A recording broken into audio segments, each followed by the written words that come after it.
Hello, hello, and welcome in. Today we are tackling Van Halen's 1984 album. As a record producer and as an audio engineer, I've never listened through this album in its entirety. I, of course, know the bigger hits off of this record, but there's actually a few songs that I've never heard before, so I'm very curious what they sound like. I'm curious how this record compares to the debut record that we listened to a few weeks back, but I have my EQ open, I have my mixing headphones on, and we're going to see what we can learn as an audio engineer, as a mixer, and as an overall producer from Van Halen's 1984. So without further ado, let's get into it. The synth right off the bat is way different than the debut record. That's pretty full range too. There's quite a bit of a sub here on this synthesizer.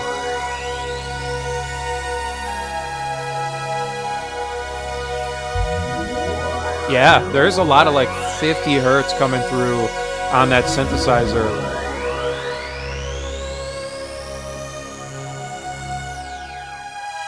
Very wide too. That's some good sub. That's a big difference between their first record already.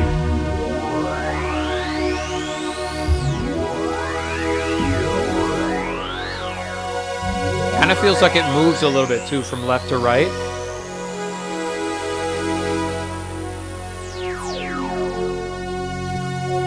Yeah, those slides are really clean.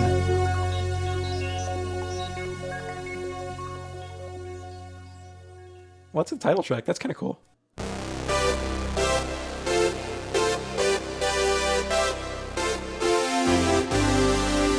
Yeah.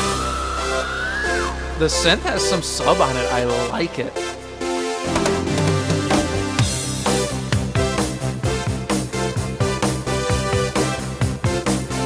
Kick is sitting really high though. Up at like 120 hertz here. That's really high for a kick drum. I get up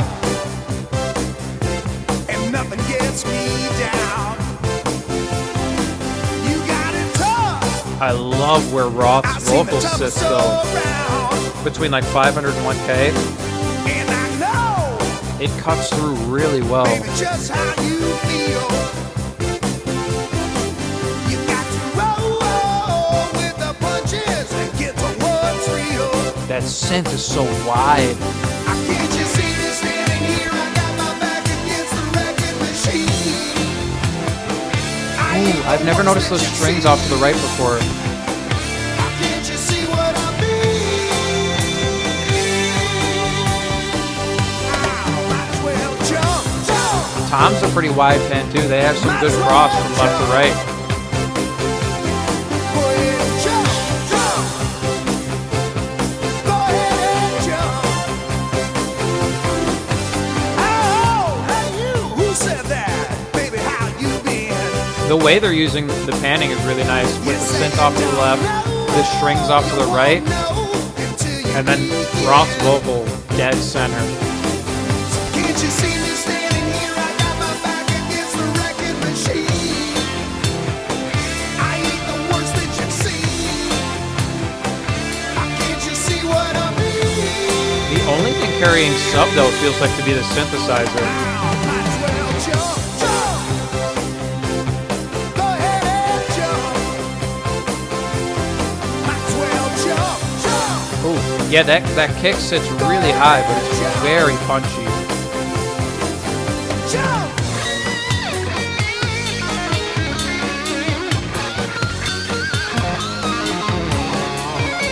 Okay, killer solo, but the synth is tearing it up on the left side.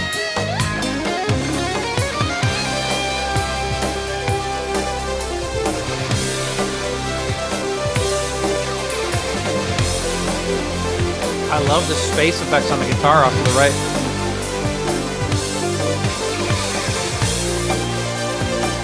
It balances that synth so well.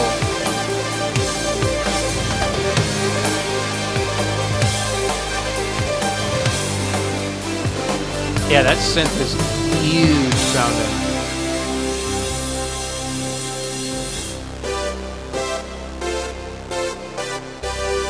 Yeah, Yeah, look, it's like the only thing down here, like 80 hertz. Huge. Might as well jump. Go ahead and jump. Get in and jump. The cymbals actually occupy the majority of the top end, and they're very smooth, very clean.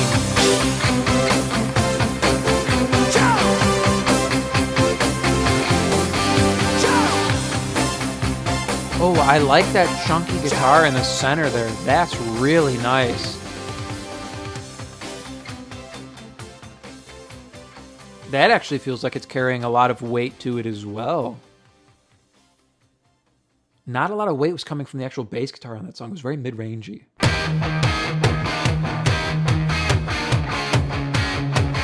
Again, with the iconic Van Halen reverse pan reverb, makes the guitar sound massive.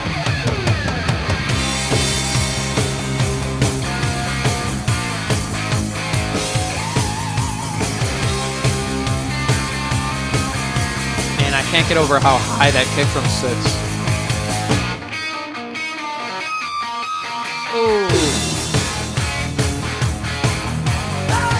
That guitar is so crunchy. It's got so much energy to it. You can see, even without the vocal there, the song is pretty flat. What's that sound? Here she comes, full blasting top down. Hot shoe, burning down the avenue. Model citizen, zero discipline. Don't you know she's coming home to me? You lose her in that The snare is sitting quite a bit lower volume-wise than the rest of the kit, it sounds like. The toms feel really big though. But you can see visually where the kick drum hits versus where the snare drum hits volume-wise. Quite a bit lower.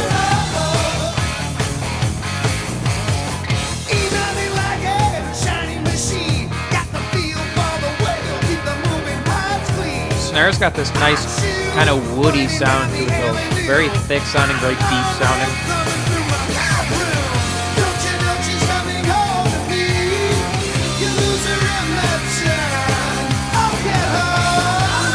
Oh, did his vocal move off to the right there? It did, that's cool.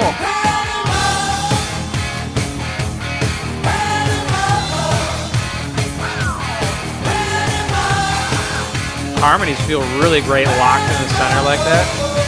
Super tight.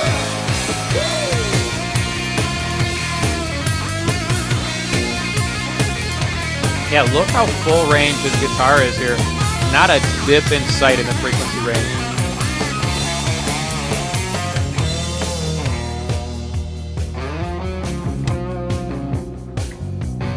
It's kind of interesting to see that as they bring the dynamics down, you get more bottom end out of the kick drum. It feels weightier. It feels Yeah, we're running a little bit hot tonight. oh, those are stereo. From the heat coming on. Reach down. Those are cool. Between my legs. Ease the seat back. I like the difference between the lead vocal sound and then the narration vocal. They definitely give the narration a bit more weight.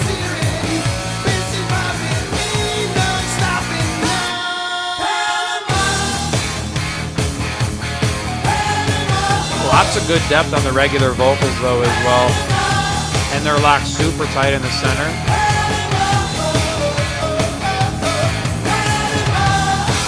Oh, the kick work is phenomenal.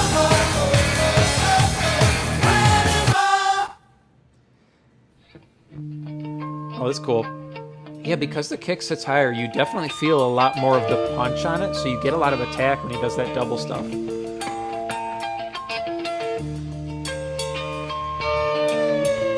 There's some bottom on the guitar here. Some like 100, 150 weight. Yeah. Yeah, look at when he plays some of those bigger chords, it goes from like, yeah, 150 up to about 5K. Some friends of mine just the other night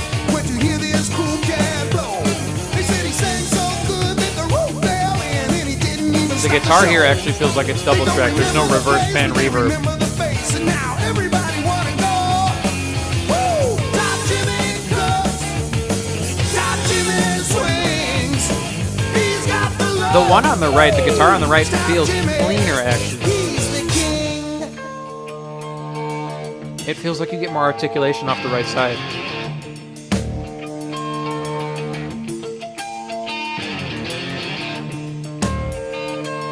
Snare has more impact here. You can see it's a little bit louder. Jimmy on the television, famous people love the way Yeah, that so Jimmy here it's on the locked music. right even volume-wise with the kick drum. Jimmy on the radio and even on the video, the baddest guy. I like that. Driving all the women crazy, all they want is Jimmy, baby, love when he rolls his eyes. Top Jimmy cooks, Top Jimmy swings. I like the mono harmony. It's really tight. Top Jimmy, woo, shake it, baby.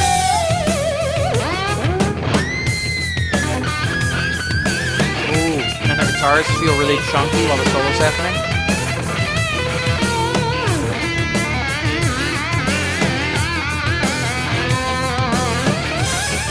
The toms actually feel really wide too.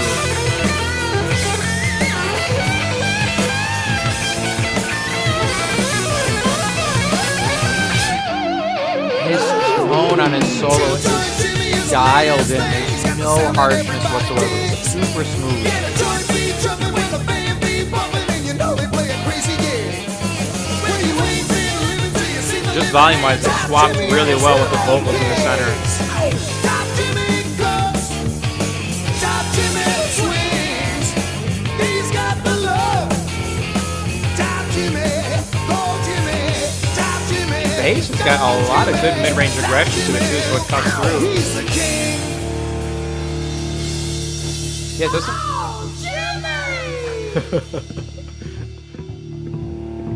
Oh. Yeah, there's like some breakup on the kick too. I love it.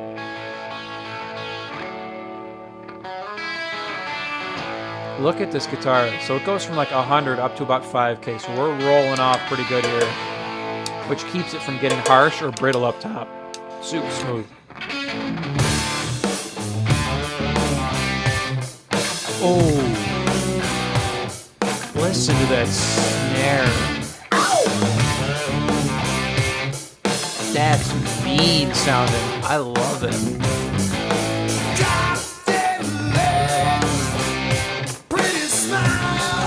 It's not quite beefy, but it's got so much impact to it.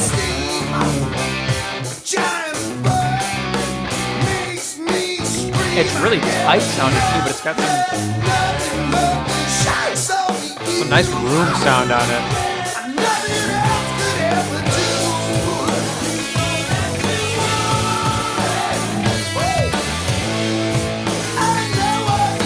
Yeah, man, Dave's vocal just occupies the mid-range super well. Yeah, it sets his vocal on top of the mix.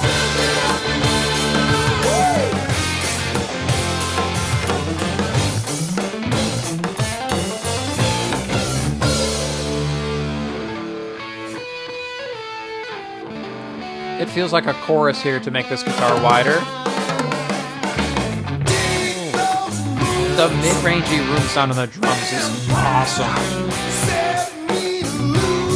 You can see visually here though, there is like not a lot of sub at all on this track. It's very much the mid-range sound that makes it feel so big.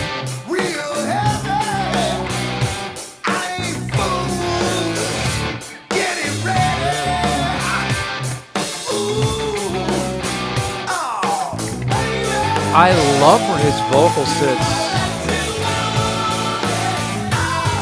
You can see when his lead comes in, it pretty much sits even with the loudest point of the track, which is the kick and snare drum. And those harmonies sit back a little bit volume-wise.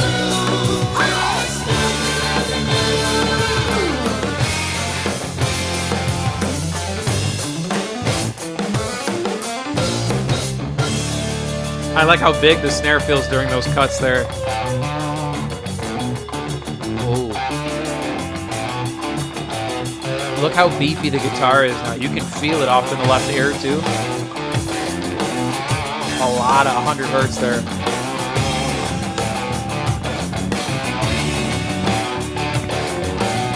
Very chunky sounding. Ooh.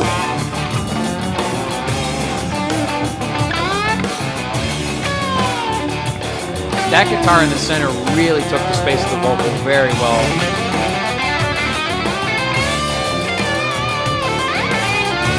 It's sitting higher frequency-wise, but it's not harsh at all, so it's really smooth.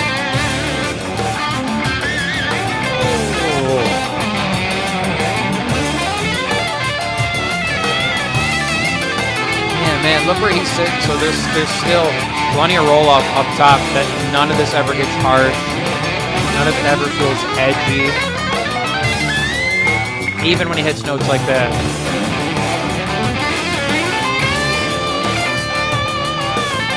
Keeps it super pleasing to listen to. Oh, that's a good one.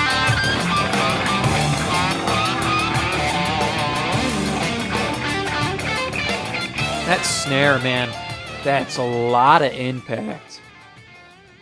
Especially because it doesn't have that much bottom on it. It still feels so impactful because of how much mid-range there is on it. Okay, this kick's sitting lower. It's at 80. I like that. Oh, I like that you can see the fundamental on both kick drums. That's super cool. Up at like 120 and then at 80. That's awesome.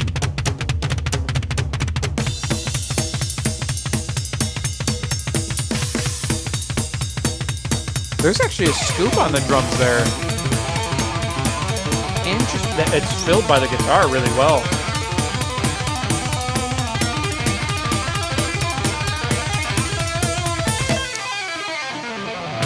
Oh. Yeah, so there's like a little bit more weight on this kick drum here. It's sitting down at 80. Still no sub, but it still feels huge. Oh, wow, man. Those actually feel really good. They're very wide. You can kind of feel yourself in that room. That's good.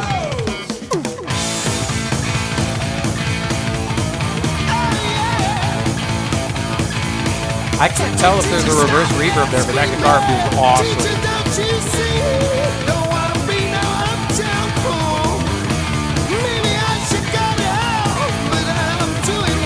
Yeah, you can't really see where the snare drum's hitting here, but you can feel the attack on it. It's a lot more set in the mid-range.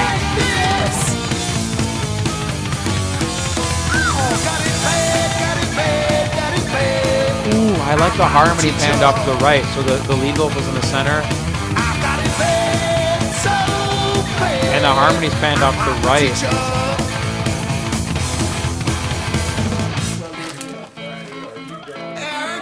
And then these are off on the right too. It definitely gives the track a little bit more balance.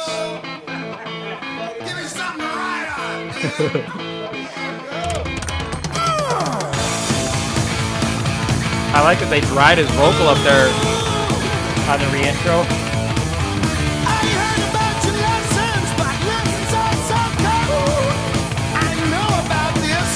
There's some pre-delay on the vocal reverb, so it sits further out from his lead, from his vocal. It sounds really good.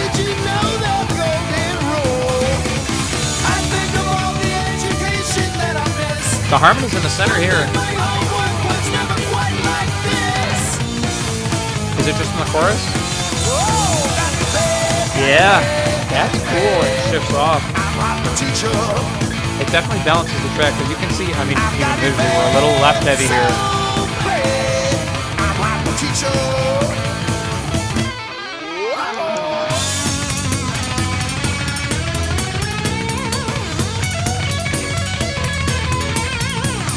Again, you hear the bass really well in the mid-range.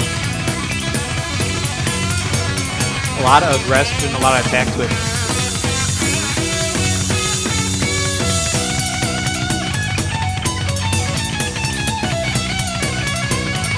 It feels like a lot of the verb on the solo is in the ear the solo's in. Oh man, I think the clock is slow. Yeah, definitely makes the song feel a little bit left heavy, but they balance it with things like this, the effects being in the right. Class dismissed. Man, for how little sub there is, it feels really big. Got it bad, got it bad, got it bad. I'm like my teacher. Oh! Yeah, there's so much attack on the drums.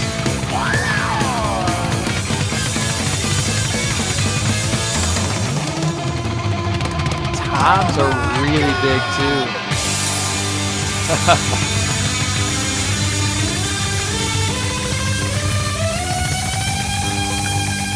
Yep.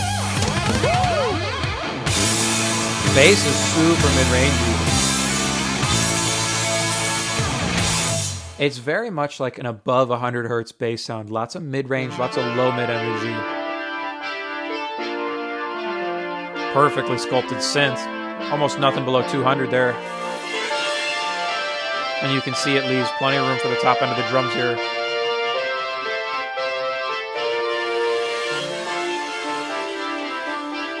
It's got some breakup on it too. I like that.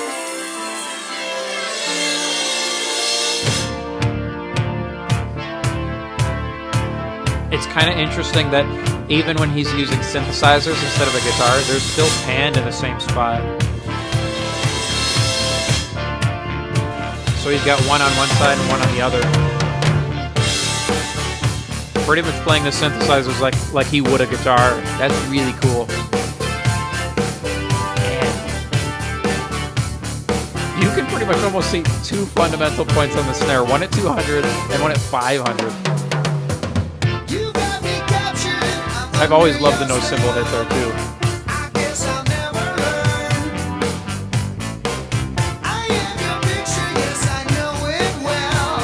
Roth's vocal feels tucked back a little bit further here, but it makes you reach into the track for it. Almost feels like it sits behind the snare drum.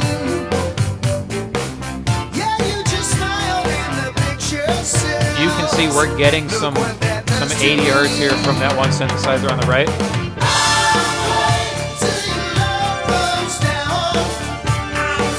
Oh, that connects really well with the bass guitar too.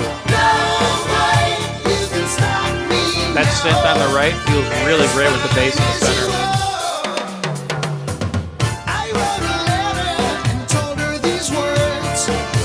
They are locked in.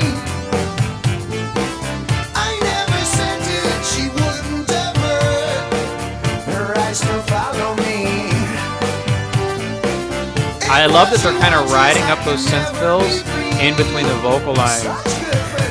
Fills the space really well.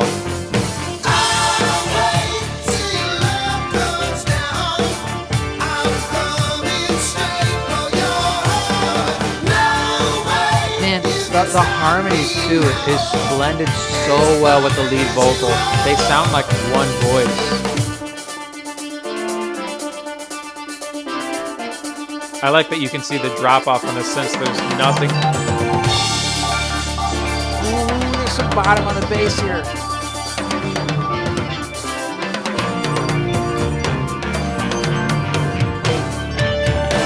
I mean, it's coming from the synth too, but it's on the bass.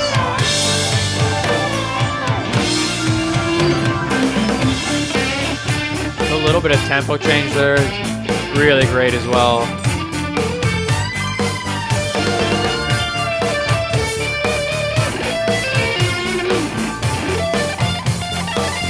The guitar feels a little bit more mid-rangey here as well. Quite literally just filling the spot that the vocal was sitting in on this song.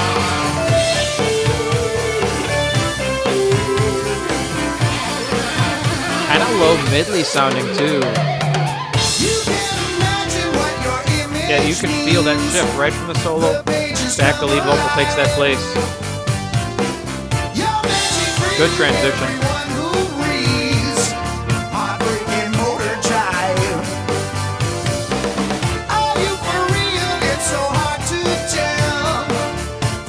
bass definitely feels bigger here. I don't know if it's the combination of the synth on the side and the bass in the center, but it feels good.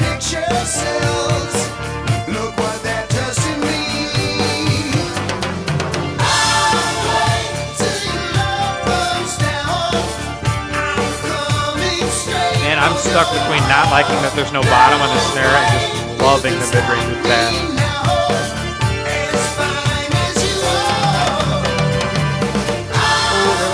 Breakup on the toms. I like that. They just cut through there. Just adds to the aggression at the end of the track.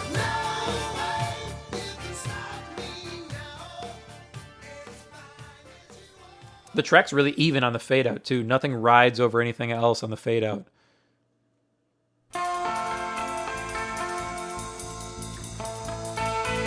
You can see here pretty clearly the cymbals dominate the top end of the track. That ride's just like perfectly blended in at 10K. Makes me wonder if they close mic the ride or anything.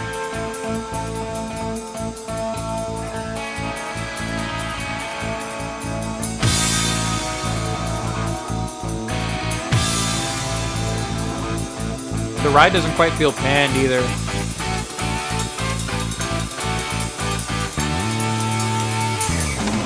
It kind of felt like it moved, though.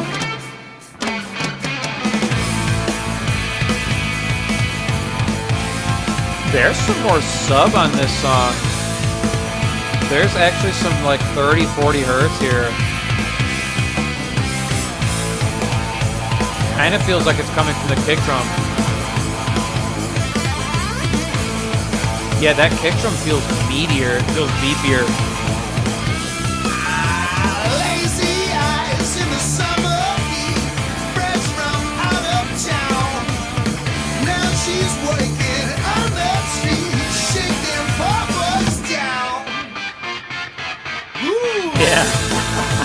The character of Dave's voice lends really well to feeling more dynamic than it actually is volume-wise.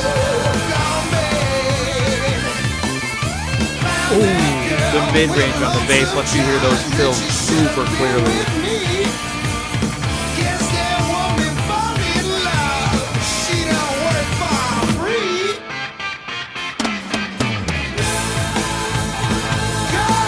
Toms definitely feel gated or edited of some sort, because you can feel the transition to having them open when they come in, which is kind of cool to hear in a more sparse arrangement like this. Yeah, you feel that extra bit of ambience when they come in.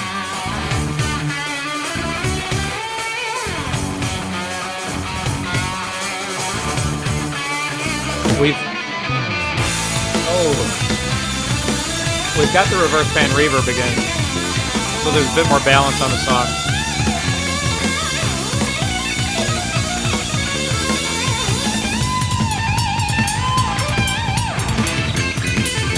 The bass here, instead of holding down the bottom end, really holds down the mid-range when the guitar goes to solo. Almost kind of feels like a rhythm guitar.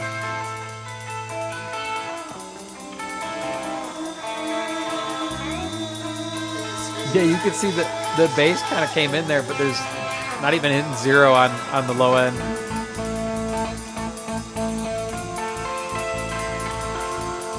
Oh, but it is the bass that has some sub there.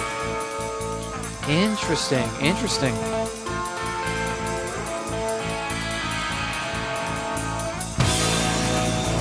So much energy on the drums.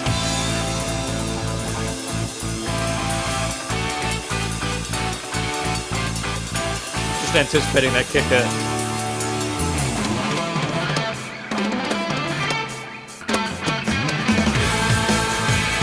The panning on the top was really interesting. I couldn't tell if they were just wide panned or if they were... They sound like they're panned drummer's perspective too.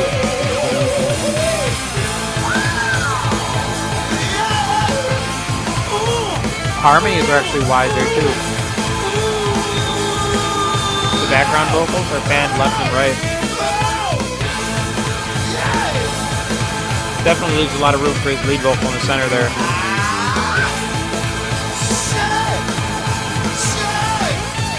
They almost feel like strings because they're so smooth.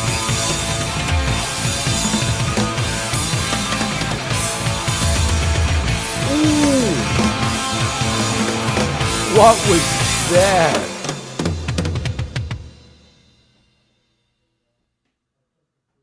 Was that a floor tom or something? It was massive. Closing track here.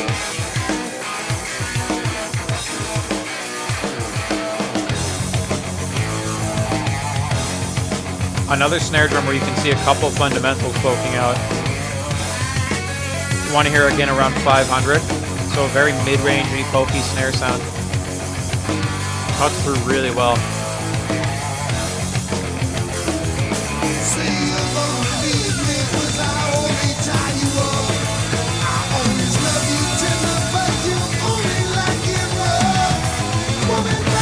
The pointier kicks are really nice for this faster pick where it's not overwhelming.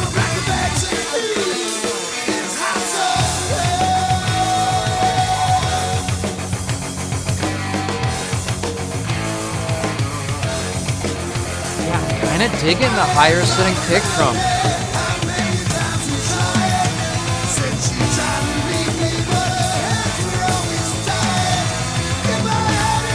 Trying to wrap my head around the padding on the tom.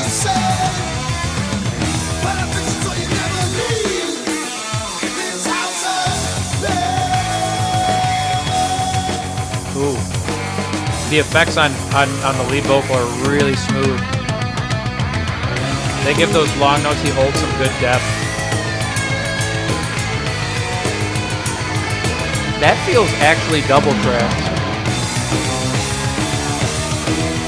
I can't tell if it's a chorus, but it feels... No, it was double tracked. Oh, because now it's a singular solo. Look how full range they are, even without vocals in. That's some full power right there.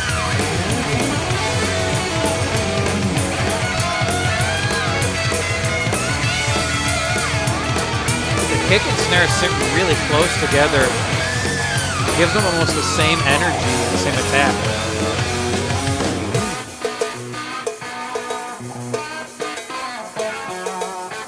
Really focused cowbell percussion there.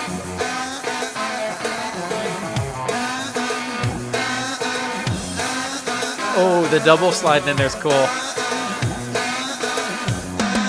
And the harmonies. They seem to make their way out wide. That was kind of cool.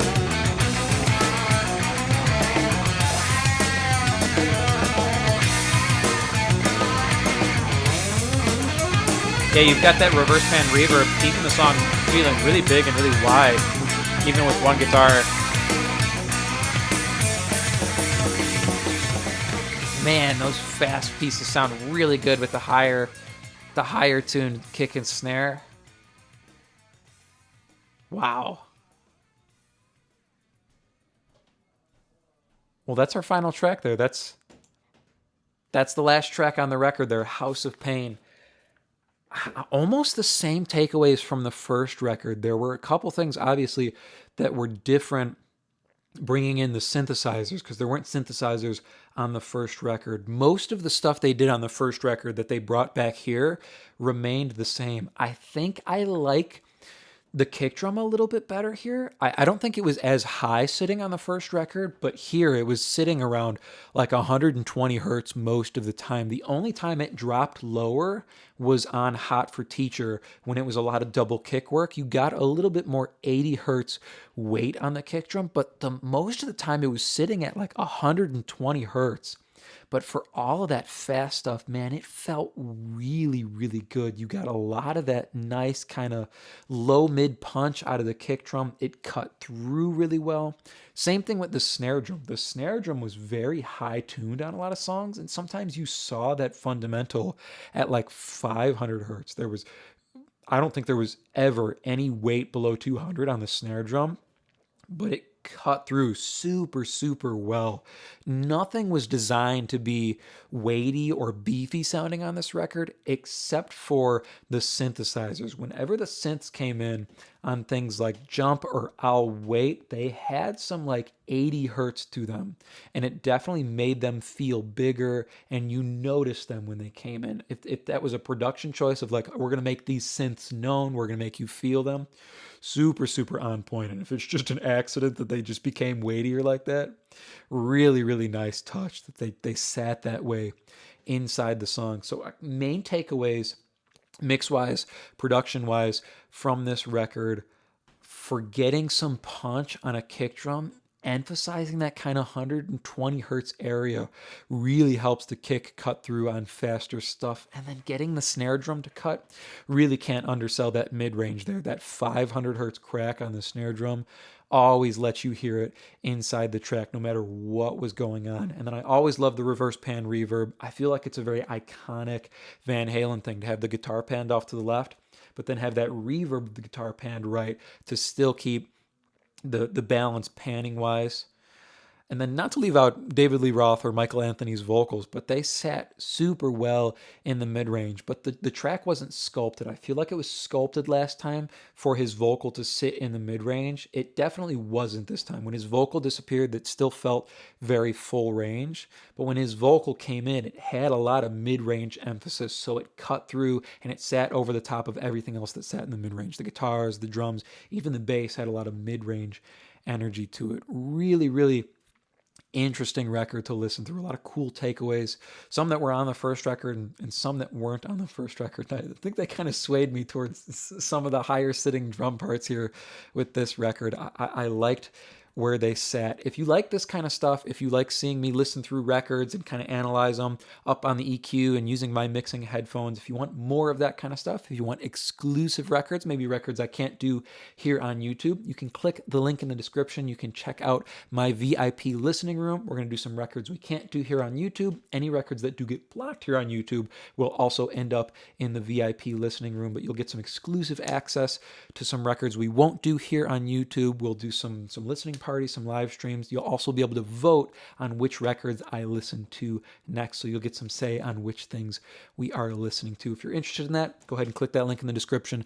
You can check that out. But that's going to do it here for this one. Thank you so much for joining me for another video, and I will see you very, very soon in the next one.